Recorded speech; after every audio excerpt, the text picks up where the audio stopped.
Hello everyone, एक बार फिर आप सभी का JNC nursing YouTube channel पर हार्दिक स्वागत और अभिनंदन है। नमस्कार, आदाब, सत श्री अकाल, अस्सलाम वालेकुम, वनकम। आज पीडियाट्रिक नर्सिंग का स्पेशल टॉपिक स्टार्ट करेंगे जहां पर हम लोग रिफ्लेक्सेस पढ़ेंगे, उसके बाद माइलस्टोन्स पढ़ेंगे और कोशिश रहेगी कि हर कॉम्पिटिटिव एग्जाम में एक या दो क्वेश्चन रिफ्लेक्सेस से पूछा जाता है कि कौन सी रिफ्लेक्स कब डिसअपियर होता है, कौन सी रिफ्लेक्स डिले डिसअपियर होने का रीजन क्या हो सकता है, image based question competitive exam में पूछा जा सकता है, कौन सी रिफ्लेक्स जेस्टेशनल एज में कौन से टाइम डेवलप होती है। इस तरीके के क्वेश्चन यहां पर बनेंगे। पूरी कोशिश करूंगा कि रिफ्लेक्सेस फिनिश होने के बाद आपको कोई क्वेरी ना रहे। मैं यहां इमेज और थ्योरी दोनों पुट करने की कोशिश करूंगा, उसके बाद एमसीक्यू पूछूंगा आपसे। तो फटाफट इस लिंक को मैक्सिमम फ्यूचर नर्सिंग ऑफिसर तक शेयर करें ताकि इंपॉर्टेंट टॉपिक पीडियाट्रिक नर्सिंग का आप सभी लर्न कर पाए और उन बच्चों तक पहुंच पाए जो नहीं आ पा रहे। सीके मेघवंशी, नेहा, विकास, भरत, अशोक, रूपा, सुनील, रूपाली, प्रदीप, रेखा, ज्योति, प्रदीप शर्मा, गिरिराज, महेश, पिंटू, सुमन चौधरी, पृथ्वीराज, दयाराम, आप सभी को एक बार फिर से वेरी गुड इवनिंग। आज की जर्नी स्टार्ट करने से पहले हमेशा की तरह मैक्सिमम क्वेरी वाली क्वेरी को मिनिमाइज करते हुए हम आगे बढ़ते हैं और लगातार जो आप लोगों की demand complete nursing officer coaching course को लेके है, मैं उसके लिए आपका तहे दिल से शुक्रिया अदा करता हूं। इतना भरोसा जेएनसी परिवार पे करने के लिए हजारों लोग पिछले 2 से 3 महीने में जेएनसी का कंप्लीट कोर्स ले चुके हैं और उनके शानदार रिव्यू के साथ लगातार बैचेस में क्वेरीज जो है बढ़ती जा रही है। तो डेफिनेटली उस कोर्स की इंफॉर्मेशन देते हुए कैरी करता हूं बच्चों। Complete nursing officer coaching course जो 1 course for all competitive exam JINC Jodhpur में अवेलेबल है। इस कोर्स की प्राइस जो है अभी भी 6499 है my loving future nursing officer. इस कोर्स को परचेज करने के लिए आपको प्ले स्टोर पे जाना होगा। प्ले स्टोर पे जाके जेआईएनसी जोधपुर का ऐप डाउनलोड करना होगा। ऐप डाउनलोड करने के बाद में बाय नाउ पे क्लिक करना है, complete nursing officer coaching course को सेलेक्ट करना है और पेमेंट पे करना है। देन लॉग आउट और लॉग इन करने के बाद आप इस कोर्स को कंप्लीटली वॉच कर सकते हो। इस कोर्स की खास बात, नर्सिंग के सारे सब्जेक्ट के साथ साथ reasoning, maths, research, admin, education, pharma, micro, everything we are putted there. Even OT, ICU, हर यूनिट वाइज टेस्ट के साथ रैशनल, प्रीवियस 5 ईयर के पेपर और वो कंप्लीट मटेरियल जो चाहिए सिलेक्शन के लिए वो सब हमने पुट किया है। तो my loving future nursing officers, जुड़िए जेएनसी परिवार से, करें अपने सपनों को साकार। तो देर किस बात की। Thank you India to trust on JNC Jodhpur. Almost 700 future nursing officer connect हो चुके हैं। आज की जर्नी को कैरी ऑन करने से पहले हर सुबह हम पुनः जन्म लेते हैं। हर सुबह हम पुनः जन्म लेते हैं। हम आज क्या करते हैं यही सबसे अधिक मायने रखता है। वो हर सुबह हमें एक नया जन्म देती है, एक नया कुछ करने की उम्मीद देती है और यही इंपॉर्टेंट है कि आज आपने क्या किया है। आज आपका जन्म हुआ तो आज क्या अचीव किया है, कल जब दोबारा जन्म होगा तो क्या अचीव करोगे। दैट मीन्स हर डे की इवनिंग में बेड पे जाने से पहले डे के आउटपुट का एनालिसिस जरूरी है। जिंदगी में यदि लगातार आपको प्रोग्रेस करना है, सिर्फ बातों से, प्लानिंग से, सपने देखने से सपने पूरे नहीं होते हैं। उन बातों को, उन प्लानिंग को इंप्लीमेंट करना पड़ता है। हर डे वो एक्टिविटी जो आपने प्लान की है उसको क्रॉस करना पड़ता है कि यस आई डिड इट, मैंने ये कर लिया है, कल ये करूंगा तो कल ये करना है। This is the way to how get succeed in your life. तो आपको हर दिन जब आपका नया जन्म होता है, हर सुबह कुछ नया करना। मैं कहता हूं बच्चों, क्लास फिनिश होने के बाद खुद से पूछो कि आज मैंने क्या लर्न किया है। That is your achievement of after taking class. शाम को बेड पे जाने से पहले पूछो कि आज मैंने क्या नया किया है, मेरी लाइफ में मैंने क्या अच्छा ऐड किया है। That is your achievement. मैं हमेशा कहता हूं, ना बुरा करना, ना बुरा सुनना, ना बुरा देखना, हमेशा अच्छा करना है, खुश रहना जिंदगी में। इसी एटीट्यूड के साथ आपको आगे बढ़ते रहना है। We are going to start next new topic. और आज का जो न्यू टॉपिक होगा बच्चों, reflexes which is belong from the paediatric nursing, जो कॉम्पिटिटिव एग्जाम के पर्पज से काफी इंपॉर्टेंट, क्योंकि growth and development, reflexes, congenital heart disease, ये इनिशियल जो पोर्शन है, जब 5 to 6 एमसीक्यू ऑलमोस्ट हर कॉम्पिटिटिव एग्जाम में पूछा जाता है। I will try to do, मैंने ग्रोथ एंड डेवलपमेंट आपको ऑलरेडी करवा रखा है, हम रिफ्लेक्सेस पढ़ेंगे, उसके बाद कंजेनाइटल हार्ट डिजीज भी पढ़ेंगे। ओके फाइन, शॉर्टली पहले देखते हैं कि what do you mean bye reflex, क्या होता है रिफ्लेक्स। ये सारा खेल जो है नर्वस सिस्टम का। I was put it very well.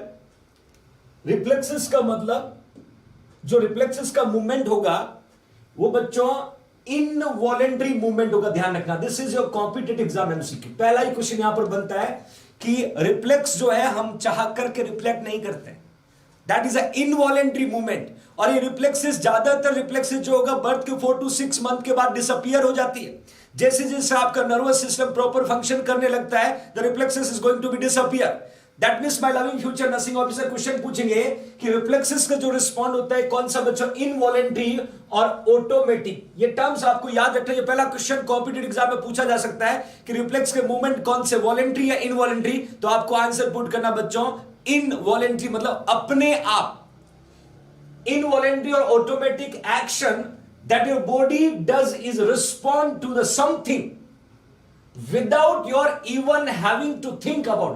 मतलब आपने किसी पर्टिकुलर वर्क, बॉडी के वर्क के बारे में सोचा नहीं, और बिना सोचे यदि आप रिफ्लेक्ट कर रहे हो, that means you don't decide to kick your leg but it just kick. आप नहीं चाहते हो, ना डिसाइड किया कि मुझे लेग से किक मारना है, but your leg involuntary will do kick, will doing activity like kick. That is a reflex. That is the meaning of reflex. याद रखना, reflexes का मतलब जैसे involuntary और automatic movement होता है। You didn't decide कि मुझे ये करना है, but that will be happen. वो अपने आप हो जाता है। That is the meaning of reflex.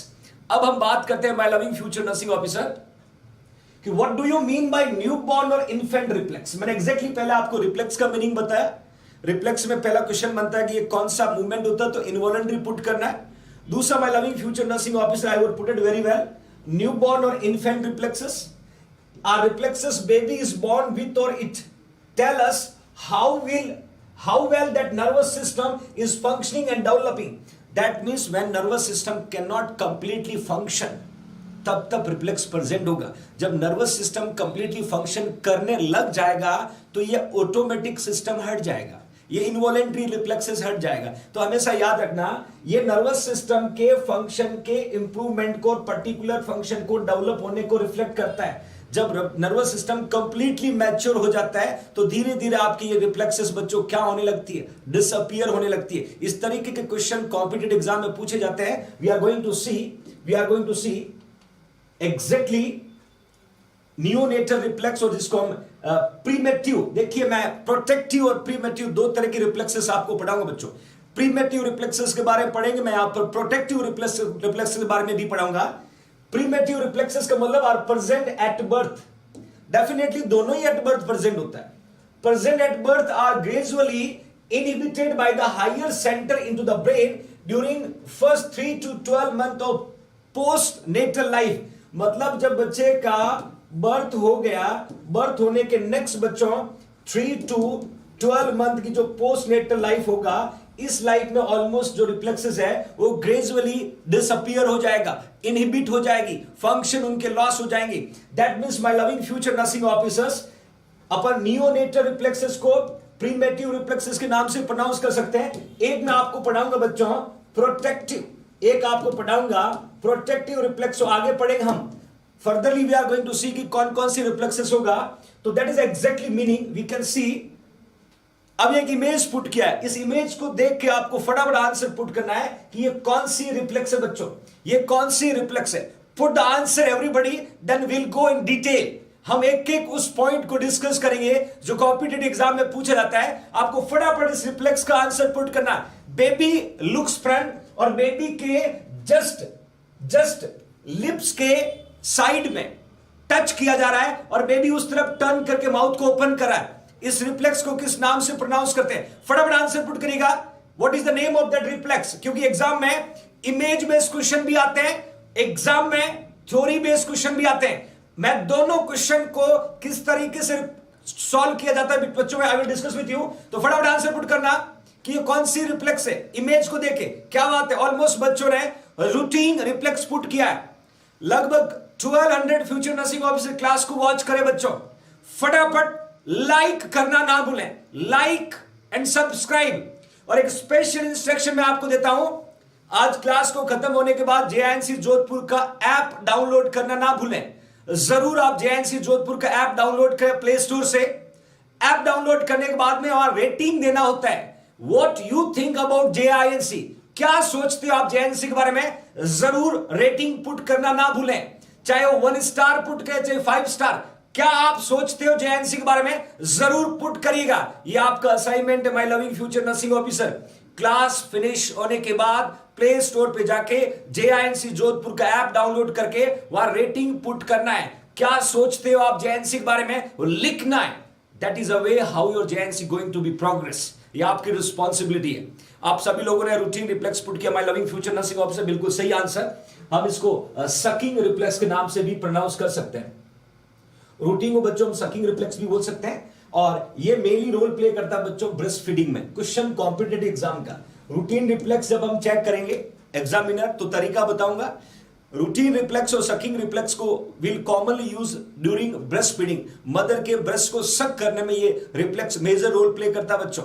Okay fine. इसके अलावा यू कैन सी एवरीबॉडी, अब जब भी हम इसको स्टिमुलेट करेंगे, ध्यान से देखना, यहां सारी कहानी समझ में आनी चाहिए बच्चों। When corner of mouth और cheek और lips, देखिए ये बच्चे का माउथ है, माउथ का कॉर्नर या लिप्स का कॉर्नर या चीक का कॉर्नर, चीक का ये कॉर्नर होगा बच्चों। यहां पर जैसे हम टच करेंगे, स्टिमुलेट करेंगे, when the corner of mouth, cheek और lips we touches, the newborn are stimulated by examiner। जैसे आप टच करोगे तो बेबी क्या होगा बच्चों, स्टिमुलेट होगा। और स्टिमुलेट होने क्या एक्ट करेगा, न्यूबॉर्न टर्निंग ऑफ हिज और हर head towards stimulating side and open the mouth. कितना इजी वे से मैं आपको बताने की कोशिश कर रहा हूं बच्चों। आपको क्या करना है, एग्जामिनर जैसे पेशेंट के चीक के कॉर्नर पे, लिप्स पे, माउथ के कॉर्नर पे टच करेगा, टच करते ही जब स्टिमुलेशन होगा तो बेबी आपका उस टचेस पार्ट की तरफ गर्दन को टर्न करेगा और माउथ को ओपन करेगा। और माउथ को क्या करेगा, my loving future nursing officer, open करेगा। That means will indicating patient have routine reflex, मतलब रूटीन रिफ्लेक्स जो है वो प्रेजेंट है। देखिए बच्चों, ये रूटीन रिफ्लेक्स जो है ये लगभग 3 to 4 मंथ में डिसअपियर होता है। कब, व्हेन द बेबी अवेक, जब बच्चा अवेक है, जब जग रहा है उस समय तो 3 to 4 मंथ में ये डिसअपियर हो जाता है, उसके बाद नहीं मिलेगा। और when the baby is on sleep, सो रहा है, नींद में सो रहा है, स्लीपिंग में है, तो ये 5 to 6 मंथ तक डिसअपियर होगा। लगभग 4 मंथ के बाद में भी प्रेजेंट होगा, 4 मंथ के बाद में भी प्रेजेंट होगा। क्वेश्चन दोनों कॉम्पिटिटिव एग्जाम का है कि when the baby awake, when will be disappear 3 to 4 month, when the baby in sleep, when will be disappear 5 to 6 month। और सिर्फ आपको सीधा पूछे कि एग्जाम ऐसा क्वेश्चन आ जाए कि जो रूटीन रिफ्लेक्स है, जो रूटीन रिफ्लेक्स है कब डिसअपियर होता है, कब डिसअपियर होता है, तो आपको आंसर बच्चों 3 to 4 मंथ लिखना है। और पर्टिकुलर अवेक और स्लीप का पूछे तो वेरिएशन पुट करना ना भूलना, वेरिएशन पुट करना ना भूलना बच्चों। 3 to 4 month when the baby awake और 5 to 6 month when the baby in sleep. ये दोनों अलग अलग पैरामीटर बता रहा हूं कि क्वेश्चन दोनों बनते हैं एग्जाम में। ज्यादातर 3 to 4 मंथ वाला पूछा जाता है, तो आपको 3 to 4 मंथ पुट करना होगा my loving future nursing officers.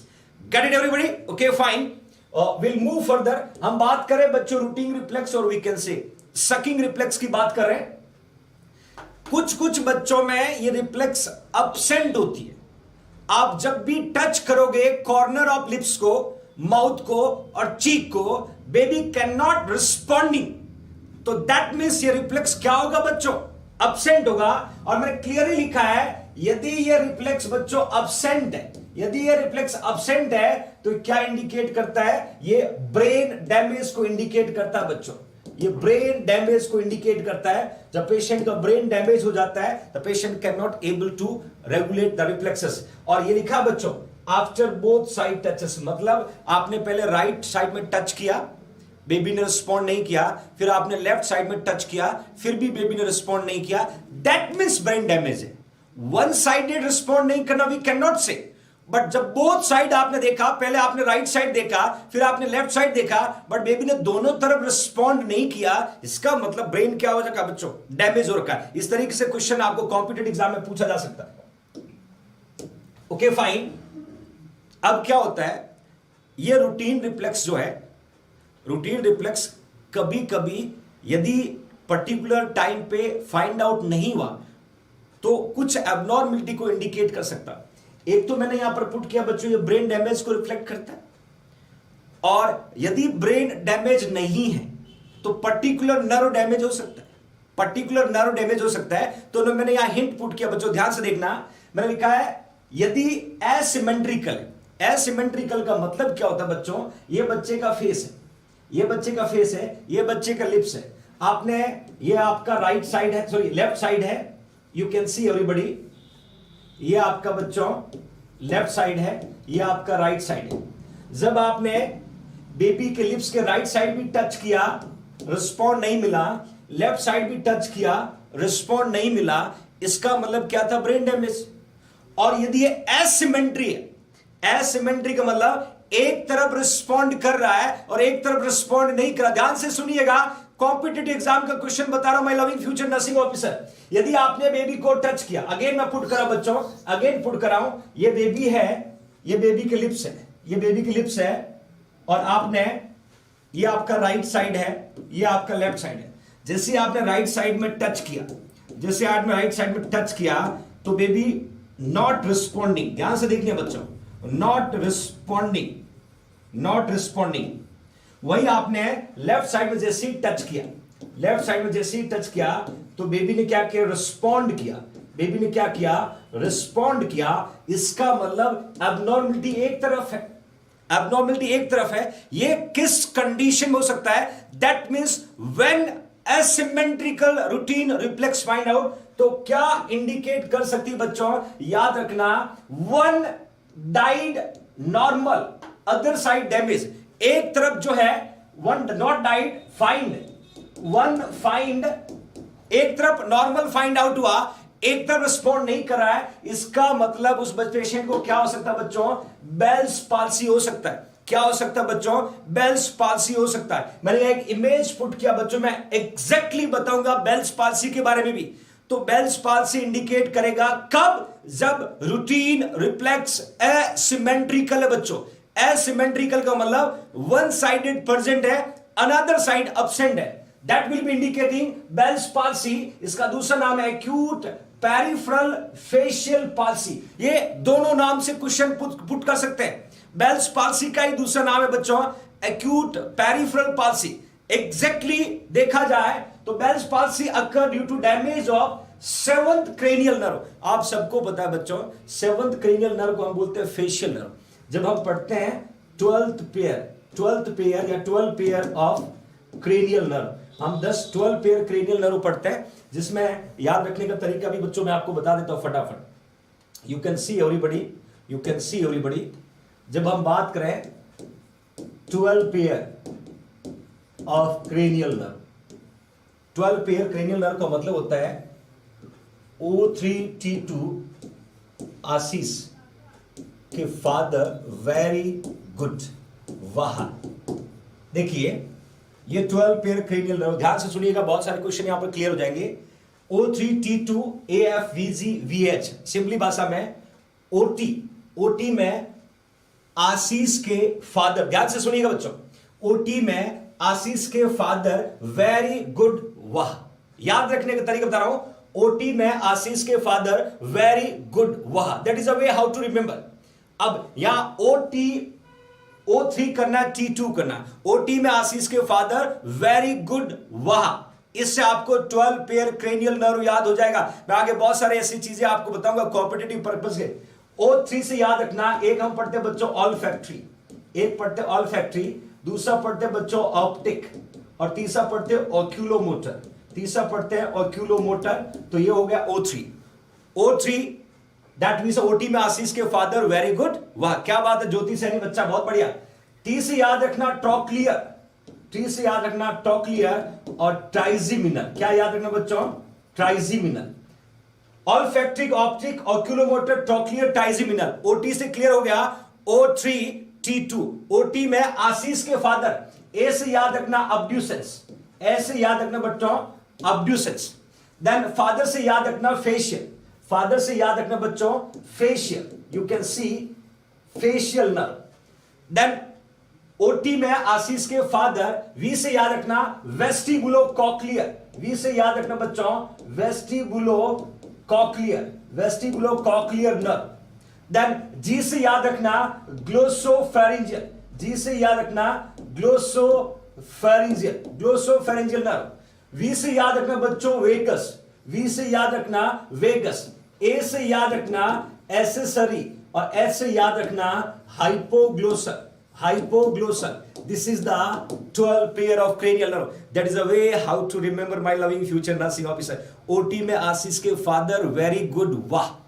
OT से O3, OT से O3 याद रखना ऑल्फैक्टिक, ऑप्टिक, ऑक्यूलोमोटर। T2 से याद रखना ट्रॉक्लियर, ट्राइजीमिनल। नंबर से याद करने होंगे, जब भी एग्जाम में क्वेश्चन पूछेंगे नंबर से याद करने होंगे। देन आशीष से याद रखना एब्ड्यूसेंस, फादर से याद रखना फेशियल, वी से याद रखना वेस्टिबुलो कॉक्लियर। देन वेरी गुड से याद रखना ग्लोसोफेरिंजियल और वहां से याद रखना वेगस।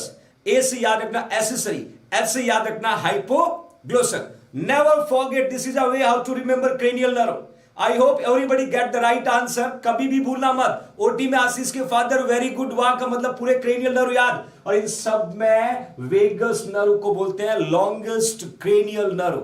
क्रेनियल नर्व में सबसे लॉन्ग होता है बच्चों वेगस, याद रखिएगा। ओके फाइन, अब मैं आपको यहां पर मेंशन कर रहा था बच्चों, हम बात कर रहे थे पेशेंट को फेशियल पाल्सी का, बेल्स पाल्सी का। और बेल्स पाल्सी मैंने बताया था 7th क्रेनियल नर्व डैमेज होता है और 7th कौन सा बच्चों मिक्स्ड है, मतलब यहां पर सेंसरी भी रिस्पॉन्स है, मोटर भी, दोनों काम है। That we can say mixed cranial nerve. Get it everybody? Okay fine. अब आता थी मिक्स में, मोटर जो है control all muscle of the facial expression. भाई रिस्पॉन्ड कौन करता है? Facial muscles. फेस में बताता हूं बच्चों, आपका जो फेस होता है, फेस 8 मसल से मिलकर बना होता है। ये क्वेश्चन आ सकता है एग्जाम में, your face consist of how many muscles, face consist of how many muscles, आपको आंसर लिखना 8 मसल्स। और फेशियल मसल्स को कौन से नर्व सप्लाई करता है? 7th cranial nerve. 7th कौन सा था? मिक्स था। और जिसमें मोटर क्या करता है बच्चों? मसल्स ऑफ फेशियल एक्सप्रेशन को कंट्रोल करता है। और सेंसरी क्या करता है? Receive taste sensation from the interior 2/3 of the tongue through the कोडा टिम्पेनी। कोडा टिम्पेनी के द्वारा सेंसरी पोर्शन टेस्ट को रिसीव करता है। ये मैं एग्जैक्टली फंक्शन बता रहा हूं बच्चों, ये मैं एग्जैक्टली फंक्शन बता रहा हूं। सेंसरी रिसीव करता है taste sensation from the interior 2/3 of tongue through the कोडा टिम्पेनी, ये एग्जैक्टली फंक्शन है। और जब पेशेंट का ये 7th क्रेनियल नर्व डैमेज होगा तो बेल्स पाल्सी होगी, और बेल्स पाल्सी की वजह से बच्चे में क्या होगा बच्चों? एसिमेट्रिकल रूटीन रिफ्लेक्स होगा। नेवर फॉरगेट, दोनों चीजें मैंने अलग अलग आपको मेंशन की है। I hope you will be gate it everybody. तो आप बता सकते हो कि रूटीन रिफ्लेक्स एसिमेट्रिकल किसमें होगा, तो क्या इंडिकेट करेगा? हम बेल्स पाल्सी को पढ़ेंगे बच्चों। दोनों तरफ अब्सेंट है, इसका मतलब क्या था? ब्रेन डैमेज है। और डेफिनेटली ये क्वेश्चन कॉमन जो बनता है कि व्हेन विल बी डिसअपियर, ये क्वेश्चन कई बार पूछा हुआ, तो मैंने अवेक और स्लीप का अलग अलग बताया। दोनों ड्यूरेशन आपको याद रखना होगा, my loving future nursing officer. Okay fine, ये तो बात होगी बच्चों रूटीन रिफ्लेक्स। नेक्स्ट आता है स्वॉलोइंग, एक छोटा सा टर्म्स है यहां पर, इसको भी मैं क्लियर करते हुए फर्दर रिफ्लेक्सेस की तरफ बढ़ूंगा। स्वॉलोइंग रिफ्लेक्स जो है स्पॉन्टेनियसली डेवलप होता है। स्पॉन्टेनियसली मतलब होता है अपने आप। ये जब मदर को बेबी सक करता है या किसी भी फ्लूइड को ऑब्टेन करता है, उस समय स्वॉलोइंग रिफ्लेक्स उस फ्लूइड को, उस ब्रेस्ट मिल्क को स्वॉलो करने में मदद करता है। That will be develop spontaneously. Spontaneously मतलब होता है अपने आप। स्पॉन्टेनियसली मतलब क्या होता है बच्चों? अपने आप। और न्यूबॉर्न जब स्वलो करता है in the coordination with the sucking without gagging, coughing, vomiting, मतलब जैसे ही वो निपल को, बेबी निपल को जब कैप्चर करता है और सक करता है किसको बच्चों? मिल्क को, और बिना कफ किए, बिना वोमिटिंग किए हुए, इवन बिना गैगिंग किए हुए स्वलो कर लेता है, तो कौन सी रिफ्लेक्स जो बच्चों डेवलप होती है स्पॉन्टेनियसली? स्वलोइंग। कौन सा बच्चों? स्वलोइंग रिफ्लेक्स डेवलप होती है। Okay fine. अब नेक्स्ट इंपॉर्टेंट एक इमेज और पुट किया, फटाफट आंसर पुट करेगा। यहां पर आप देखिएगा बेबी जो है वन हैंड को अप कर रहा है, बेबी की इमेज को देखिएगा और मुझे इस रिफ्लेक्स का नाम बताइएगा, फटाफट आंसर पुट करेगा my loving future nursing officer. What is the name of that reflex? क्या नाम है इस रिफ्लेक्स का? फटाफट आंसर पुट करिएगा। अभी तक हमने रूटीन और स्वलोइंग रिफ्लेक्स के बारे में जानना है। I want to know about that, what is the name of that reflex. लगभग 1300 फ्यूचर नर्सिंग ऑफिसर क्लास को अटेंड कर रहे हैं। Put the right answer everybody. If you are able to give answer put it, if you are not able to give answer you should wait. क्या बात है, क्या बात। ऑलमोस्ट बच्चों ने यहां टॉनिक नेक रिफ्लेक्स पुट की जा रही है। यस बिल्कुल बच्चों, ये टॉनिक नेक रिफ्लेक्स ही है। इसको अपन टॉनिक नेक का दूसरा नाम है फेंसिंग रिफ्लेक्स के नाम से भी प्रोनाउंस करते हैं बच्चों, फेंसिंग रिफ्लेक्स भी बोलते हैं। एक टर्म्स मैंने यहां लिखा है, ये आपको जानना जरूरी होगा। मैं टॉनिक नेक रिफ्लेक्स में एसिमेट्रिकल भी बताऊंगा और सिमेट्रिकल भी बताऊंगा। एसिमेट्रिकल और सिमेट्रिकल, सिमेट्रिकल किस किस में होता है मैं वो भी बताऊंगा। तो ये अपने को जानना बहुत जरूरी है। Asymmetric tonic neck reflex, asymmetric का मतलब बच्चों वन साइडेड और सिमेट्रिक का मतलब बोथ साइडेड, दोनों दोनों। मैं पहले एसिमेट्रिक की बात कर रहा हूं। टॉनिक नेक, एक पहला क्वेश्चन यहां पर बनेगा, what is the name of tonic neck reflex? We can say fencing reflex के नाम से प्रोनाउंस किया जाता है। ये क्वेश्चन कॉम्पिटिटिव एग्जाम में पूछा हुआ है। मैं यहां very very very very important put कर रहा हूं, ध्यान से देखिएगा। जब newborn is falling, you can see while newborn is falling asleep or sleeping, gently quickly turn head to one side. इसमें क्या होगा, जैसे बच्चा सो रहा है, बच्चा नींद में सो रहा है, तो नींद में सोते ही बच्चे को देखा जेंटली अपने आप गर्दन क्या होता है, एक तरफ टर्न हो जाता है। जैसे ही नेक वन तरफ टर्न होगा बच्चों, ध्यान रखना, न्यूबॉर्न फेसेस लेफ्ट साइड। यदि पेशेंट का फेस लेफ्ट साइड में है तो याद रखना left arm, left leg extended outward while right arm और राइट लेग फ्लेक्स्ड। मतलब बच्चा इसमें तरुण भारद्वाज डोनेटिंग 20 रुपीज। बेटा Tarun, thank you so much for participating for student welfare fund.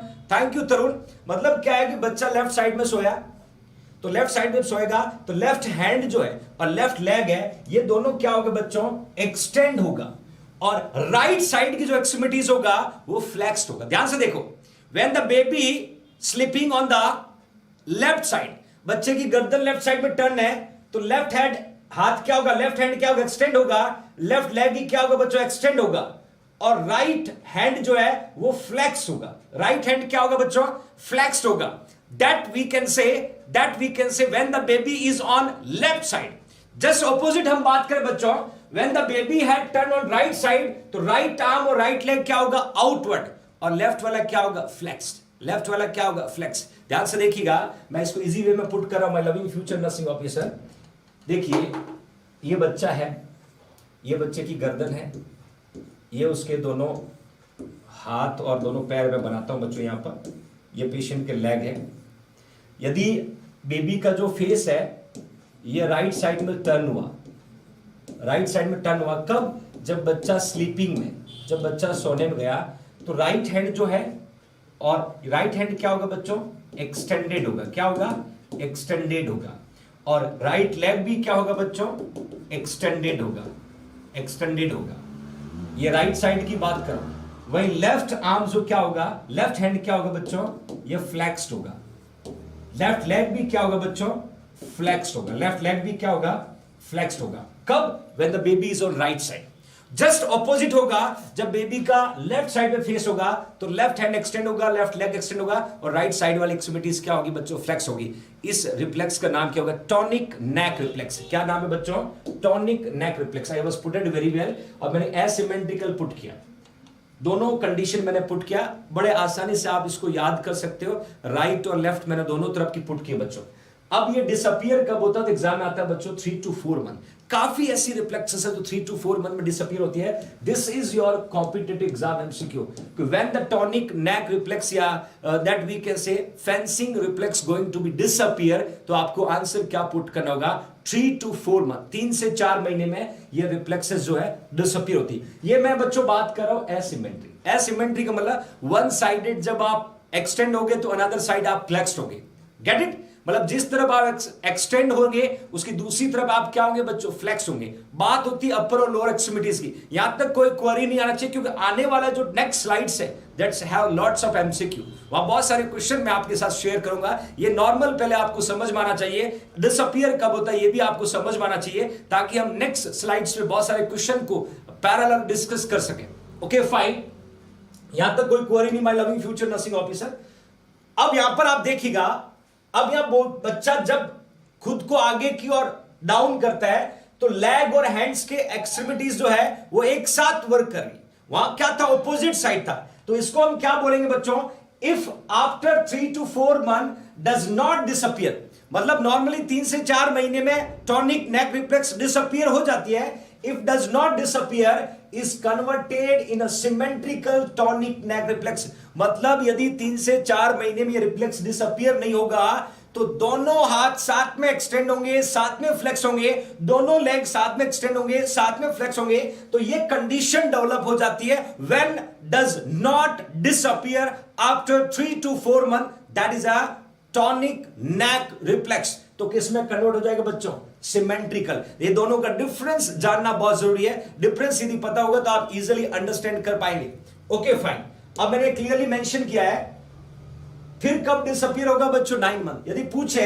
यदि आपसे पूछे बच्चों कि सिमेट्रिकल टॉनिक नेक रिफ्लेक्स कब डिसअपियर होता है, तो आपको आंसर पुट करना 9 months। कब डिसअपियर होता है तो आपको आंसर पुट करना बच्चों 9 months। जो बताया जा रहा है उसी को देखो बच्चों, मैंने कोई पैरासूट का इमेज यहां पर नहीं पुट किया है। ध्यान से सुनिएगा, ध्यान से लिखिएगा। मैंने 2 रिफ्लेक्सेस का डिफरेंशिएट किया है। एक मैंने बच्चों एसिमेट्रिकल टॉनिक नेक रिफ्लेक्स बताया, दूसरा मैंने सिमेट्रिकल टॉनिक नेक रिफ्लेक्स बताया। एसिमेट्रिकल 3 to 4 months में डिसअपियर होता है, सिमेट्रिकल जो है वो 9 months में डिसअपियर होता है। ये दोनों का डिफरेंशिएट यहां पर आपको देखना होगा, my loving future nursing officer. Okay fine, अब फर्दर आप देखेंगे what is the name of that reflex? What is the name of that reflex? Put it everybody. इस रिफ्लेक्स को देख के मुझे फटाफट आंसर पुट करें। किस नाम से हम प्रोनाउंस करेंगे बच्चों? किस नाम से प्रोनाउंस करेंगे? फटाफट आंसर पुट करें।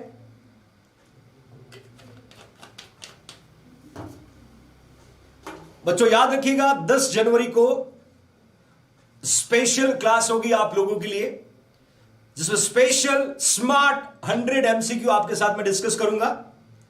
10 जनवरी को कम से कम 5000 लाइव फ्यूचर नर्सिंग ऑफिसर चाहिए, और वो 100 बेस्ट एमसीक्यू होंगे जो आने वाले टाइम में आपको मदद करेंगे। और याद रखना बच्चों, उस 100 एमसीक्यू को क्लास के बाद प्राइवेट कर दिया जाएगा। ध्यान रखना, जो लाइव होगा वो अटेंड कर पाएगा, और जो लाइव नहीं होगा उसको क्लास नहीं मिलेगी। तो इस क्लास के लिए आप अभी से प्रिपेयर रहिए, छुट्टी लेके रखिएगा। 10 जनवरी संडे को ठीक 4 बजे 100 स्मार्ट एमसीक्यू जेएनसी के द्वारा कंडक्ट किए जाएंगे, वो स्पेशल होंगे आप लोगों के लिए। तो इसीलिए आप अभी से मेंटली प्रिपेयर रहिएगा, और क्लास उसके बाद प्राइवेट कर दी जाएगी। बच्चों फटाफट आंसर पुट करिएगा। What is the name? Yes, ज्यादातर बच्चों ने लिखा मोरो रिफ्लेक्स, और आपका आंसर बिल्कुल सही है। मैं बता दूं बच्चों, मोरो रिफ्लेक्स जो है ड्यूरिंग प्रेगनेंसी और we can say gestation 28 to 32 week में डेवलप होता है। इसको हम 3rd ट्राइमेस्टर भी बोल सकते हैं। देखिए, जब हम ट्राइमेस्टर की बात करें बच्चों, ट्राइमेस्टर की बात करें तो फर्स्ट ट्राइमेस्टर हमेशा एवरीबडी नो वेरी वेल हम 0 से 12 वीक का बोलते हैं। सेकेंड ट्राइमेस्टर 13 to 28 वीक्स का होता है बच्चों, और 3rd ट्राइमेस्टर 29 to 40 वीक का हम कंसीडर करते हैं। ऑलमोस्ट 28 to 32 वीक्स में, तो that will be come under the 3rd trimester. किसमें आता है बच्चों? 3rd trimester. तो मोरो रिफ्लेक्स जब बच्चा 3rd ट्राइमेस्टर में होता है, मदर के वूम में, उस समय ये डेवलप होता है। एग्जाम में पर्टिकुलर क्वेश्चन कॉम्पिटिटिव एग्जाम में पूछा जा सकता है, when will be develop that is a Moro reflex in the during gestational period. तो आपको आंसर लिखना है 28 to 32 वीक। Okay fine. इसके बाद अब देखना है कि मोरो रिफ्लेक्स को कैसे फाइंड आउट करें। 2 क्वेश्चन यहां पर पहले ही बनेंगे। पहला क्वेश्चन बनेगा, बच्चे को किस पोजीशन में होल्ड करना? Semi sitting position. Semi sitting को आप सेमी फाउलर बोल सकते हो। सेमी सिटिंग को सेमी फाउलर बोल सकते हो, जो 30 to 45 डिग्री एंगल की पोजीशन होती है बच्चों। जब भी आप बेबी को होल्ड करोगे तो सेमी सिटिंग पोजीशन में रखना, और सेमी सिटिंग पोजीशन में रखने के बाद में should allow head and trunk. Trunk का मतलब होता है बच्चों, ट्रंक का मतलब होता है गर्दन से लेके वेस्ट तक का ये जो हिस्सा, इसको हम ट्रंक बोलते हैं। क्या बोलते हैं? ट्रंक बोलते हैं। Allow the baby head and trunk to fall backward at least 30 degree angle. बच्चे के गर्दन को पीछे की और 30 डिग्री एंगल पे फॉल डाउन होना, और ऑलमोस्ट आप ट्रंक को भी पीछे की ओर अलाउ करना है जब आप मोरो रिफ्लेक्स को चेक करोगे। जब आप मोरो रिफ्लेक्स को चेक करोगे बच्चों के, और ध्यान रखना फिर क्या होगा, newborn assume sharp extension and abduction. या 3 इवेंट पढ़ने, अबडक्शन, अडक्शन और क्राई। मैं तीनों इवेंट आपको बताऊंगा। Newborn assume that sharp extension and abduction of arm with thumb and forefinger in a sheath। जैसे ही abduction का मतलब होता है बच्चों towards, जैसे ही आप बेबी को ऐसे होल्ड करोगे तो दोनों हाथ बच्चे के पास में आएंगे। That we can, sorry, abduction का मतलब होता है आउटवर्ड। abduction का मतलब होता है बच्चों आउटवर्ड, ध्यान रखना, आउटवर्ड। और adduction का मतलब होता है टूवर्ड। जैसे ही आप बेबी को छोड़ोगे तो हाथ आउटवर्ड होंगे और ये फिंगर और थंब क्या होगा, सी शेप में, ऐसे मुट्ठी बंद हो जाएगी, सी शेप में होगा बच्चों। Then this is followed by flexion and adduction. Adduction का मतलब होता है बच्चों टूवर्ड्स, अडक्शन का मतलब होता है टूवर्ड्स, अपनी तरफ। जैसे ये इवेंट हुआ तो बच्चे का एक्सट्रीमिटी फ्लेक्स होगा और अडक्शन होगा, इसको बोलते हैं अम्ब्रेस पोजीशन। बच्चों ये टर्म्स याद रखना है। आपने सेमी सिटिंग में बिठाया, सेमी सिटिंग के बाद में बच्चे को जैसे ही आपने हेड को पीछे की ओर फॉल किया और 30 डिग्री एंगल पे फॉल किया, उस समय आपने देखा बच्चे ने क्या किया बच्चों, एक्सट्रीमिटीज को अबडक्ट किया, और अबडक्ट के साथ साथ क्या किया बच्चों, बच्चे ने थंब और फिंगर को सी शेप में होल्ड किया। देन फर्दर जो मूवमेंट हुआ उसमें बच्चे ने फ्लेक्शन, देन एडक्शन, और थर्ड मूवमेंट में बच्चे ने क्या किया बच्चों, क्राई। थर्ड में क्या किया बच्चों, cry. That you can C easy way में याद रखने का तरीका मैंने पुट किया।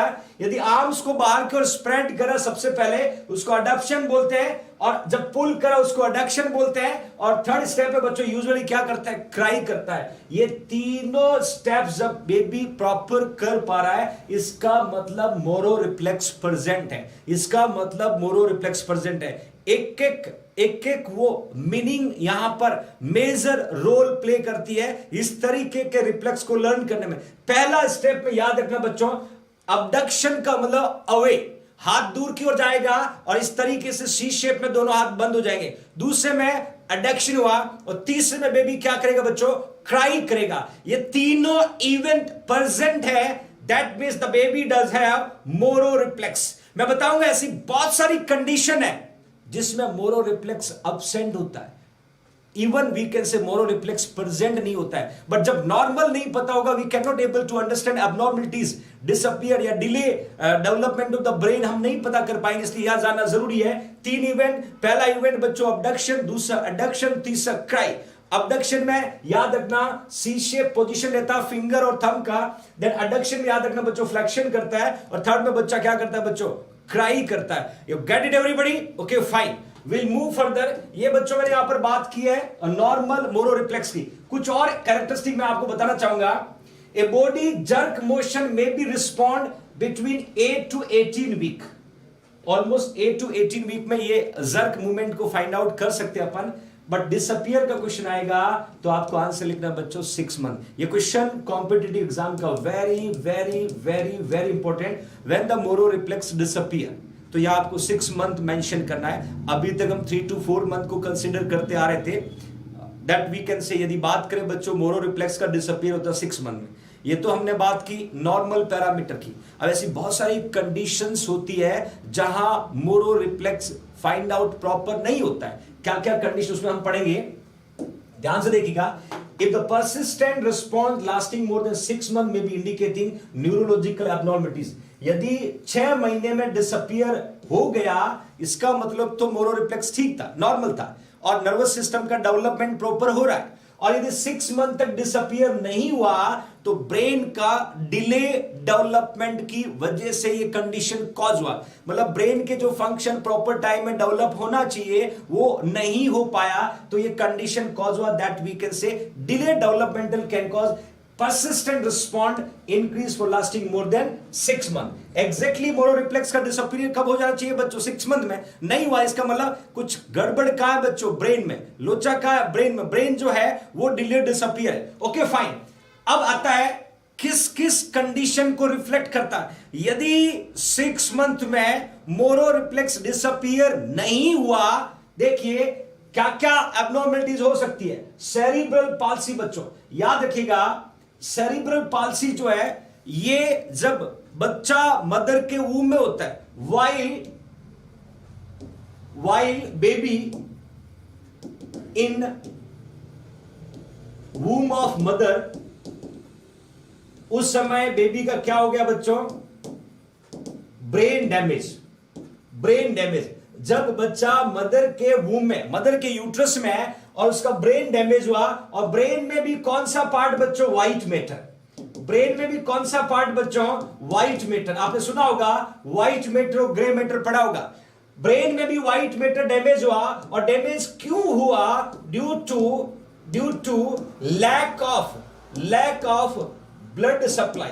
Due to lack of blood supply. ये पूरी कहानी कब की बच्चों? हम ये कहानी की बात करें जब मदर के यूट्रस में बेबी था, उस समय नर्वस सिस्टम में प्रॉपर यदि ब्लड सप्लाई नहीं गई, और ब्लड सप्लाई नहीं गई जिसकी वजह से बेबी का व्हाइट मैटर डैमेज हुआ, और जब व्हाइट मैटर डैमेज हुआ तो क्या कंडीशन डेवलप हुई बच्चों? क्या कंडीशन डेवलप हुई? That we can say cerebral palsy. ये इंपॉर्टेंट क्वेश्चन है कॉम्पिटिटिव एग्जाम पर्पज। एक सुना होगा आप, एक नाम सुना होगा बच्चों, पेरीवेंट्रिकुलर ल्यूकोमलेशिया सुना होगा बच्चों। Periventricular leukomalacia, you can see periventricular leukomalacia. Periventricular leukomalacia का मतलब होता है lack of blood supply resulting damage of brain into the intra uterine life. ये टर्म्स, ये क्वेश्चन कॉम्पिटिटिव एग्जाम का बच्चों। जब बच्चा मदर के यूट्रस में था उस समय नर्वस सिस्टम में ब्लड सप्लाई नहीं होने की वजह से ब्रेन का डैमेज होना क्या कहलाता है? Periventricular leukomalacia. This is the terms will be asking in your competitive exam. What do you mean by periventricular leukomalacia? The condition in when the baby in the mother's womb lack of blood supply resulting can cause damage of the brain, that condition। और इसकी वजह से क्या develop होता है बच्चों? Cerebral palsy. क्या develop होता है बच्चों? Cerebral palsy. ओके भाई, बिल्कुल बिल्कुल। निशा शर्मा बहुत सही answer, my loving future nursing officer. अब क्या हुआ बच्चों? एक तो सेरिब्रल पाल्सी की वजह से Moro reflex proper find out नहीं होगा, उसके अलावा मोरो रिफ्लेक्स किस में एब्सेंट और इंपेयर्ड हो सकता है? कर्निक्टरस। आपने सुना होगा बच्चों कर्निक्टरस का क्या होता है? कर्निक्टरस का मीनिंग बताता बच्चों। कर्निक्टरस का मतलब क्या होता है exactly? You can see everybody. आपने सुना है blood brain barrier. Blood brain barrier.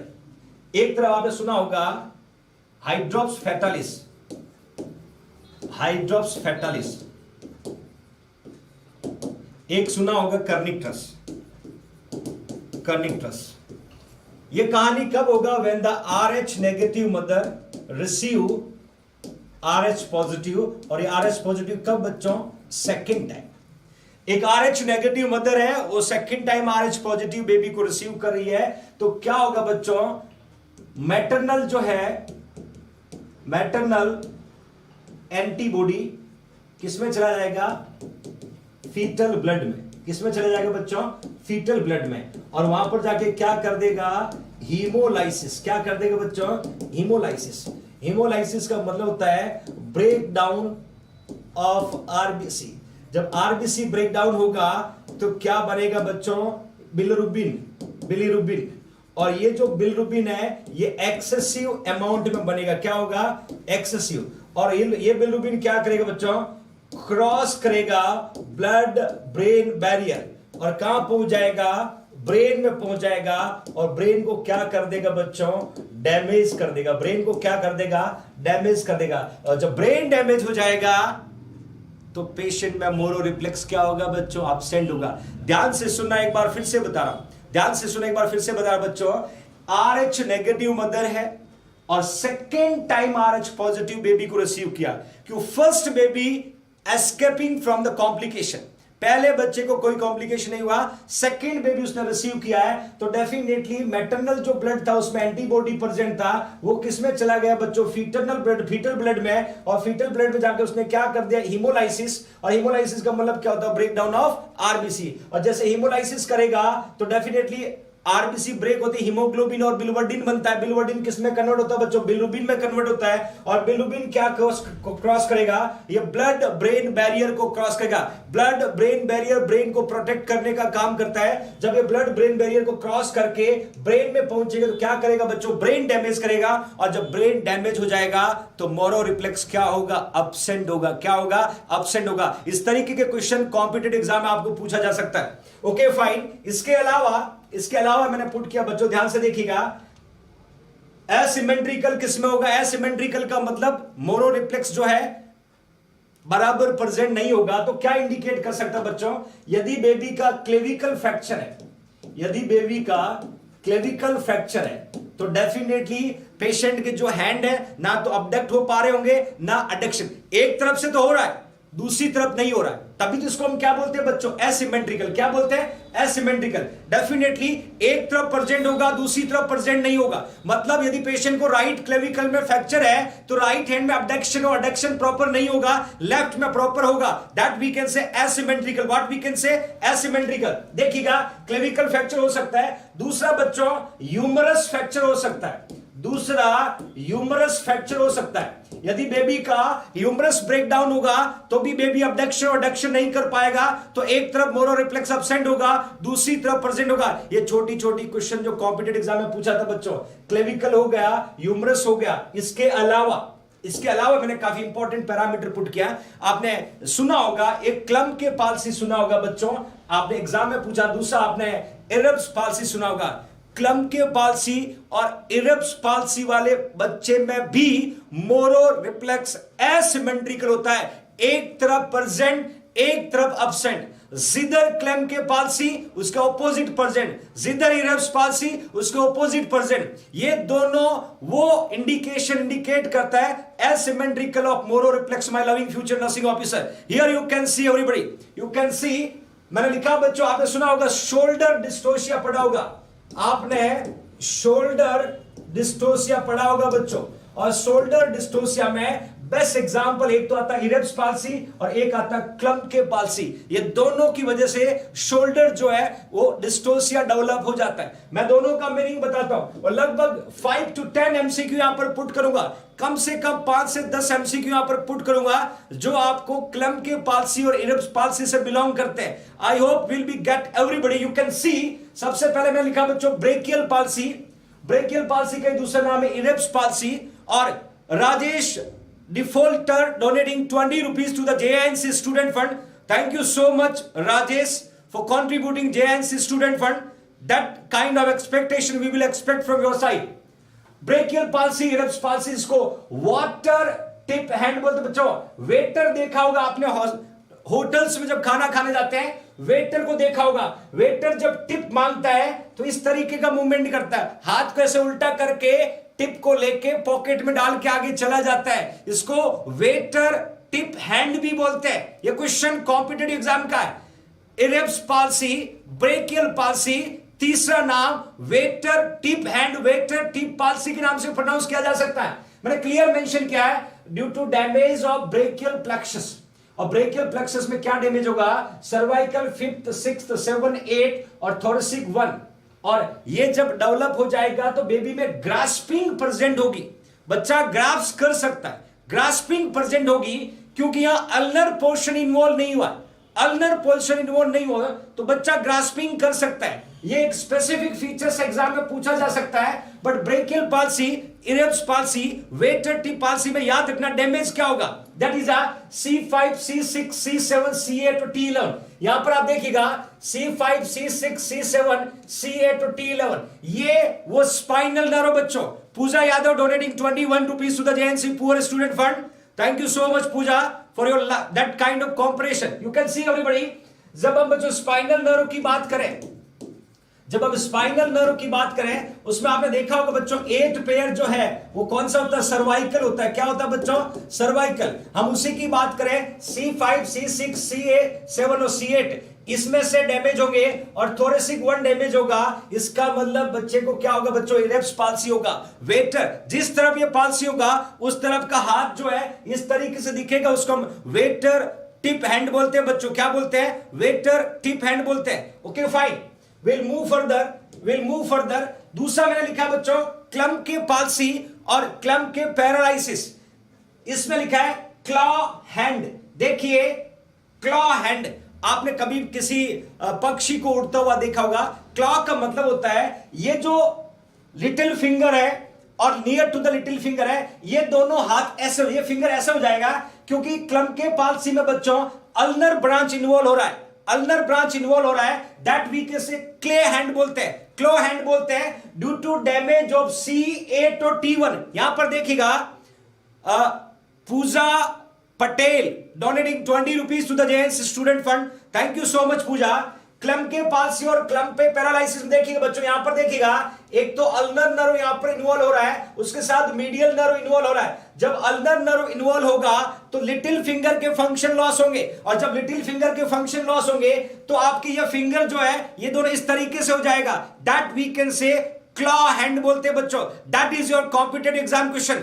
Claw hand looks like किसमें प्रेजेंट होता है, क्लम्प के पाल्सी।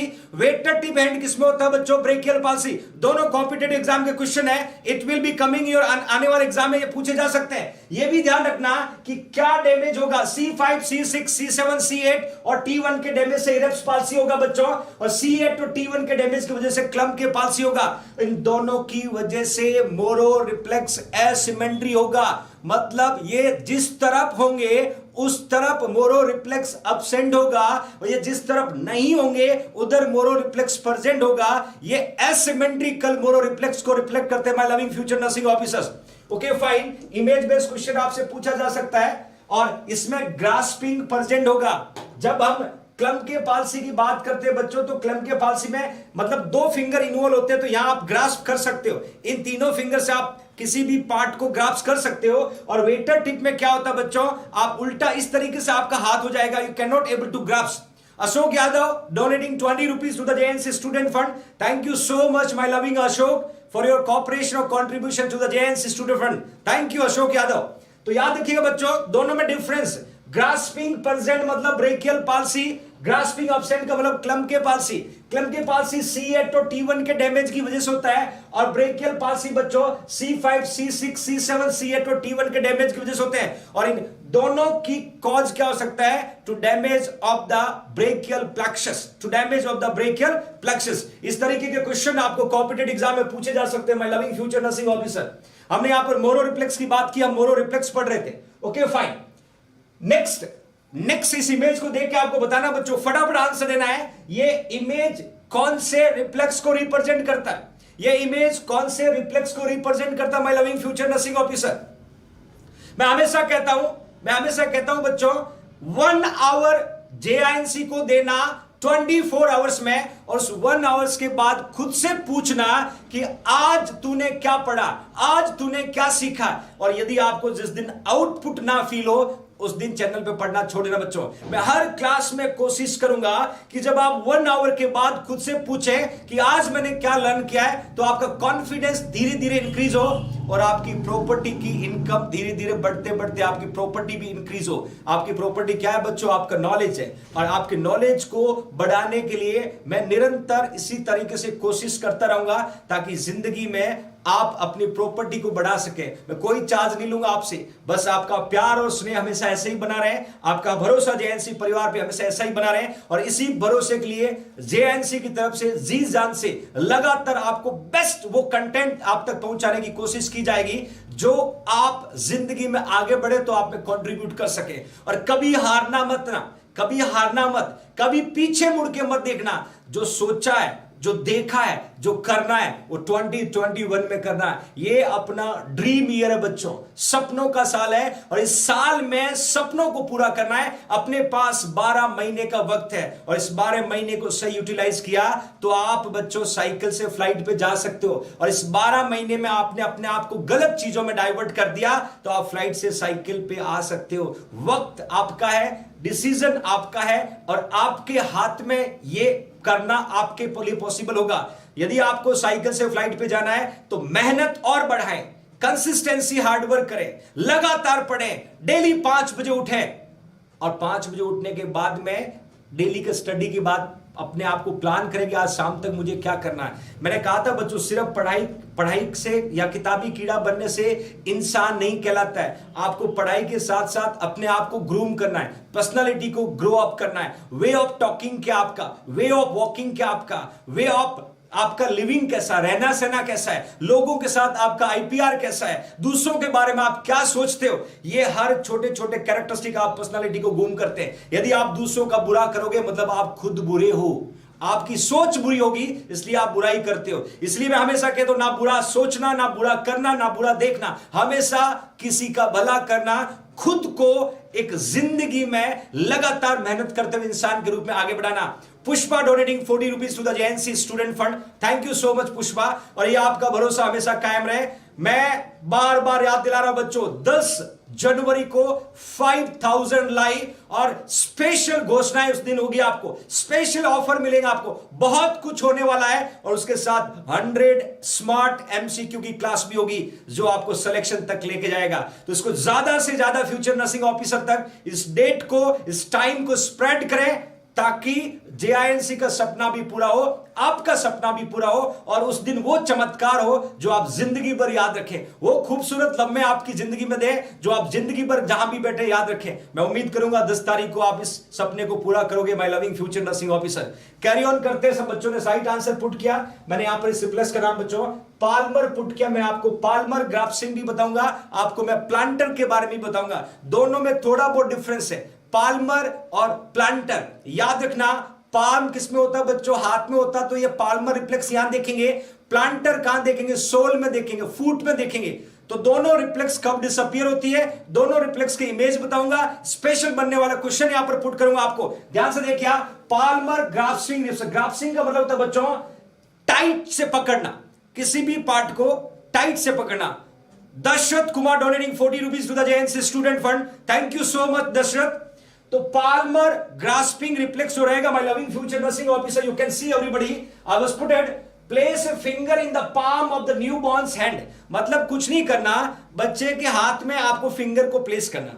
जैसे ही आप बच्चे के हाथ में फिंगर को प्लेस करोगे तो बच्चा क्या करेगा, उस फिंगर को होल्ड करने का, curl around examiner finger. Curl का मतलब ये बच्चे का हाथ है, ये आपने पाम पुट किया तो धीरे धीरे फिंगर को क्या करेगा, कर्ल का मतलब इस तरीके से मोड़ेगा, like that, curl around the finger. और आप फिंगर को छुड़ाना चाहोगे, नहीं छोड़ेगा, that reflex we can say palmar grasping reflex. क्या बोलते हैं बच्चों, पामर ग्रास्पिंग रिफ्लेक्स है। सिंपली एग्जामिनर ने फिंगर दिया, बच्चे ने अपने फिंगर को, अपने पाम को उस फिंगर के सराउंडिंग क्या कर लिया बच्चों, कर्ल कर लिया। क्या कर लिया, कर्ल किया।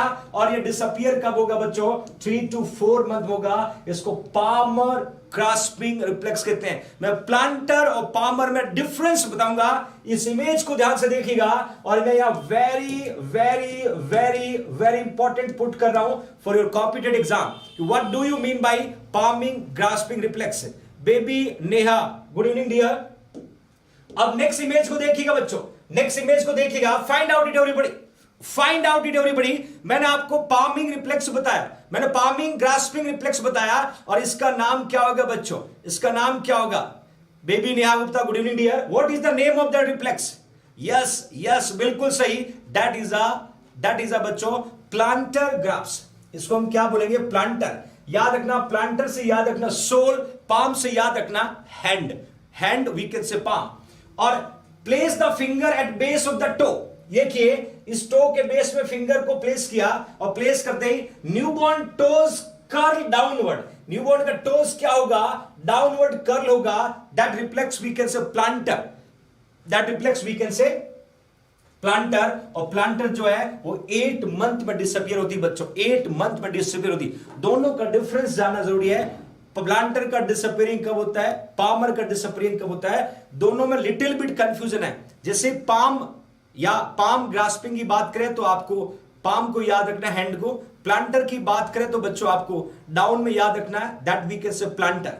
तो ये दोनों डिफरेंस है। तो आज की अपनी जर्नी यहीं तक रहेगी, जिसमें हमने बहुत अच्छे से कोशिश की कि क्या होता है रूटीन रिफ्लेक्स, क्या होता है मोरो रिफ्लेक्स, क्या होता है स्वेलोइंग रिफ्लेक्स, क्या होता है पामर रिफ्लेक्स, क्या होता है प्लांटर रिफ्लेक्स। नेक्स्ट कल की क्लास में पढ़ेंगे फर्दर रिफ्लेक्सेस, और मेरी पूरी कोशिश होगी इमेज बेस्ड और थ्योरी बेस्ड बनने वाले हर एमसीक्यू को मैं आपके साथ शेयर करूंगा। आपका प्यार और स्नेह हमेशा यूं ही बना रहे। मेरी तरफ से निरंतर कोशिश फ्यूचर नर्सिंग ऑफिसर के लिए हमेशा जारी रहेगी। बस ये 4 बजे का टाइम आपके लाइफ में मास्लो हिरार्की थ्योरी वाला फंडा याद रखना बच्चों। आपकी फिजियोलॉजिकल नीड बोले, बेसिक नीड बोले, उसमें शामिल कर लीजिएगा, और एक दिन ये जरूर आपकी जिंदगी बदलने में मदद करेगा। इतना मैं आपको भरोसा दिलाता हूं। हर 1 घंटा आपको कुछ देके जाएगा, 24 घंटे में से 1 घंटा जेएनसी के नाम, और वो 1 घंटा आपको जिंदगी में आगे बढ़ने में मदद करेगा। ये भरोसा मैं आपको दिलाता हूं। मैं हर डे एक बेटर एमसीक्यू वाला टॉपिक लेके आऊंगा, बेस्ट कंटेंट आपके सामने डिलीवर करने की कोशिश करूंगा। बस अपना आशीर्वाद, अपना प्यार, अपना स्नेह जेएनसी परिवार के साथ बनाए रखें, ताकि जेएनसी आपके लिए लगातार मेहनत करता रहे। और complete nursing coaching course purchase करना ना भूलें। अपना ख्याल रखिएगा, हेल्थ का ख्याल रखिएगा, मां बाप का रिस्पेक्ट करिएगा, बड़ों का आदर करिएगा, ना किसी के बारे में बुरा बोलना है, ना किसी के बारे में बुरा सोचना है, और ना बड़ी बड़ी फेंकनी है। जो कर सकते हो वही करने की कोशिश करना है। तो कल फिर मुलाकात करूंगा बच्चों आपसे। तब तक के लिए अपना ख्याल रखिएगा। जय हिंद, जय भारत।